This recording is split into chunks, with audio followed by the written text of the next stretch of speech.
G'day folks, Lone Mojo here, and in this video I'm going to be taking a look at my 5 most anticipated open world survival games due for release in 2023. Starting things off, we have Ark 2. Earlier this year I dove into Ark for the first time with a group of friends.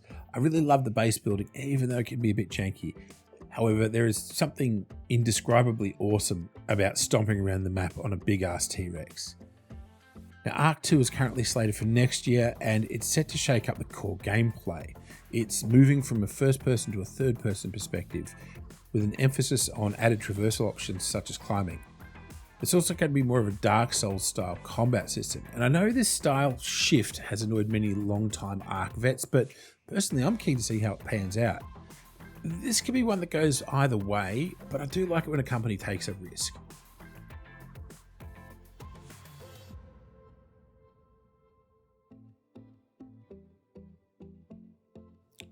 The Forest dropped way back in 2014 and mixed elements of horror in with the usual survival trope. The basic premise is that you've survived a plane crash on a mysterious island and you need to survive.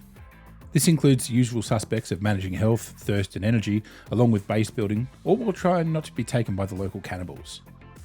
Sons of the Forest has a similar premise, with players taking on the roles of an elite force who are sent to rescue a missing billionaire on a remote island.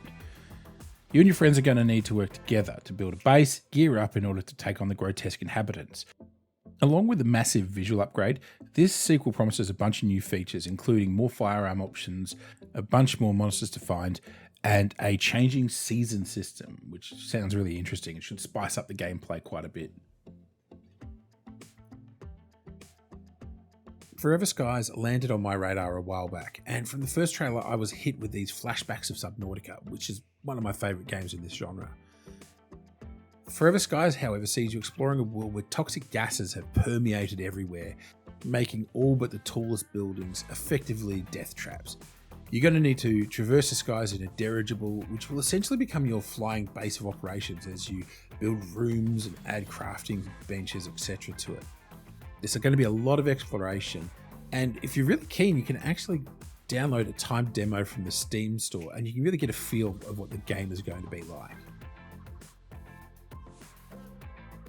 Now, Nightingale could be my most anticipated game for 2023 period. It's set in a Victorian era sort of gas lamp world where players will be travelling through portals into these beautiful, mysterious and very dangerous lands. You'll need to craft food and supplies to survive, and you can flex your creative muscles by building estates from a range of tile sets.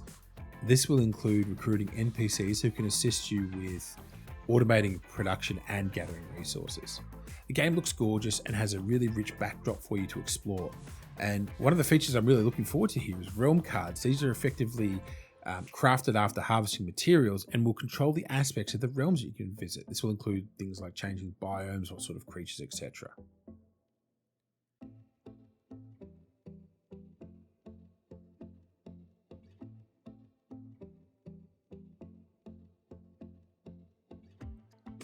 Finally, we have Return to Moria. I'm a massive Lord of the Rings fan, so this one was a no-brainer for me. Basically, you and your friends are going to play a group of dwarves that have returned to Moria with the intent on returning it to its former glory. You're going to excavate and you're going to build bases with massive forges because, you know, dwarves have got a dwarf. And then you're going to explore the mines. And the deeper you go, you're going to encounter enemies, but you're also going to find ores, jewels, and magical artifacts. This one looks like a lot of fun. So those are my 5 most anticipated open world survival craft games that are definitely, hopefully coming in 2023. But if I've missed something important that I need to know about, make sure you jump in the comments and let me know.